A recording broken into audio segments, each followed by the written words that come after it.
Hi! Sorry this video's a bit late getting up on YouTube, but we've been without power here for most of the day. All excuses aside, Sim Update 2 is now live and it brings VR and a massive number of fixes to the sim as well as some new features. I'll go through a number of these. I don't use VR, so you'll have to look elsewhere for that as it makes me a bit sick when I do use it. Before I get into the changes and reactions to the patch, I wanted to advise to ensure your community folder is empty and to back up or delete your cache files before running the update. You'll also be well served to run the Steam client or the Windows Store client to start your patch instead of running the sim to start the patch. This will prevent any conflicts that might occur. I ran the patch from the Windows Store app and then launched the sim. The sim took a really long time to load up before it finally took me to the normal patching screen where it updated without any issues. At first I thought it was hung, but I just let it run for a while and eventually it did load up properly. After patching and relaunching, the normal startup time returned. Following this, I went to the marketplace and selected the free items filter and added the new liveries that were added with this patch. I then went to the content manager and I applied the updates there. I noticed a couple of things. It didn't change my graphics settings at all, which it has done in the past on occasion. Also, when starting a flight, it's reading the correct position of my throttle control. Typically, if I started on the ground, it would put the throttle at idle, and if I started in mid-flight, it gave me full throttle, regardless of the physical position of my throttle control on my flight stick. So that's a nice change. One of the changes is to the sensitivity settings, and it has a new control there, but it retained my original settings there as well. I also restored my liveries, and they all worked fine after the patch. I tested performance and my performance is still exactly the same, so no improvement or degradation there. Oddly, when I went in to select an aircraft, it didn't retain my previous choice but had the Cessna Caravan selected instead. Kind of odd. Alright, let's look at some of the updates mentioned in the notes.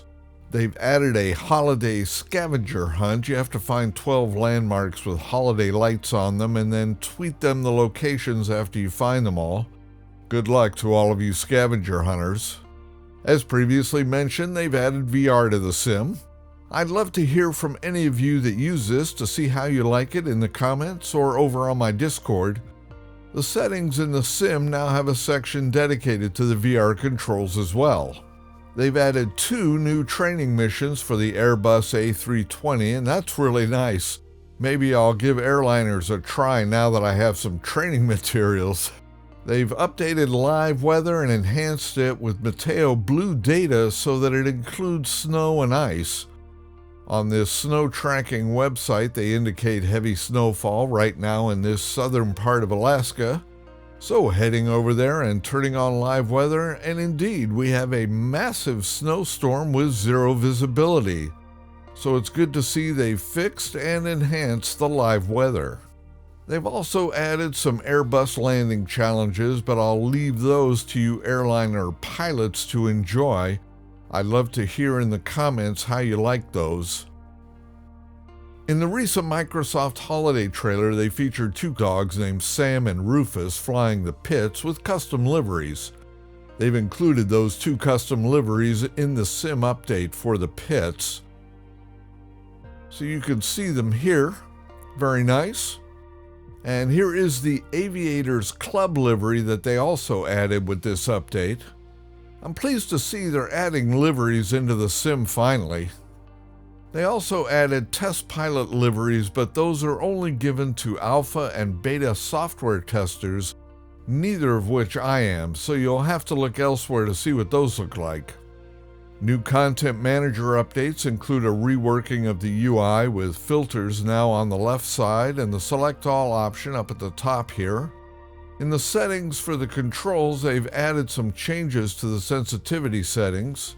Something called reactivity and extremely dead zone. I've not played with these yet, but I'll do a video on setting up your stick and adjusting these parameters in detail later. As you can see in the notes here for this patch, they fixed a veritable plane load of things in the sim, and this is great to see. There's a clear focus on fixing issues with the Airliners, so I'd love to hear from you simmers that fly the Airbus and Boeing aircraft about your thoughts on these updates. I did check to see if they fixed the ammeter in the 152, and miracle of miracles, they did indeed fix that, as well as the camera angles in the menu. I'm very pleased to see that. Sadly, the fuel shutoff valve in the 172 is still reversed. I've reported that to them a few times. I hope they fix it soon. So this patch was an epic bug fixing patch and added some very nice features as well. The patch went very smoothly for me and I had zero issues with it. I'm pleased to see them focused on fixing these bugs and issues as well as adding new features to the sim. All in all, I'm very pleased with this patch. Did the patch go well for you? Are you seeing any issues? Let us know in the comments what your experience was with this patch. Hopefully we, as a community, can assist any folks that experienced issues. The patch notes are linked in the description for your reference. If this video helped you at all, please give it a like. That helps these videos a lot. That's it for this video. I'll see you in the next one, and until then, take care.